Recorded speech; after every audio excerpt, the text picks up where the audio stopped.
Hi friends అందరికీ. మరి ఈరోజు అయితే మనం అఖండ తాండవం గురించి తెలుసుకోబోతున్నాం.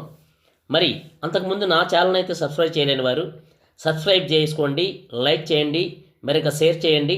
అలాగే బెల్ ఐకాన్ క్లిక్ చేసి మరి నా ఛానల్ని మరింత ముందుకు నడిపిస్తారని కోరుకుంటూ మరింత ఆలస్యం వివరాల్లోకి వెళ్ళిపోదాం రండి. డిసెంబర్ 5 అఖండ తాండవం భారీ అంచనాలతో విడుదల.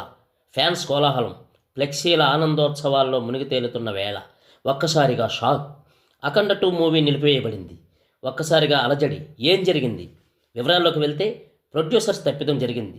గతంలో మహేష్ బాబు మూవీలకి ఈరోస్ ఇంటర్నేషనల్ సంస్థ దగ్గర అప్పు తీసుకోవడం, వాటికి ఇప్పటి వరకు డబ్బులు చెల్లించకపోవడం, ఇదే సమయంలో అఖండ మూవీ రిలీజ్ ప్రకటించడం, ఇదే సమయంలో మనం డబ్బులు ఎలాగైనా రాబట్టుకోవాలనే ఉద్దేశంతో ఈరోస్ ఇంటర్నేషనల్ సంస్థ వాళ్ళు 14 రీల్స్ ప్లస్ మీద మద్రాస్ కోర్టులో కేసు వేయడం జరిగిందనమాట.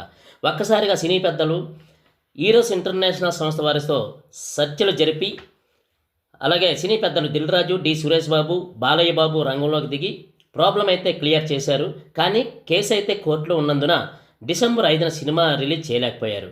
మరి ఇప్పుడైతే అన్ని సమస్యలు క్లియర్ అయి 9/12 మంగళవారం కోర్టు అఖండ 2 మూవీ రిలీజ్ చేసుకోవచ్చని తీర్పు ఇవ్వడంతో ప్రొడ్యూసర్స్ ఈ నెల 12వ తేదీన అఖండ 2 మూవీ రిలీజ్ చేస్తున్నాము అని పబ్లిక్గా చెప్పడంతో సినీ ప్రేక్షకులు ఇంకా బాలయ్య బాబు ఫ్యాన్స్ అయితే ఆనందోత్సవాల్లో మునిగి తేలుతున్నారు.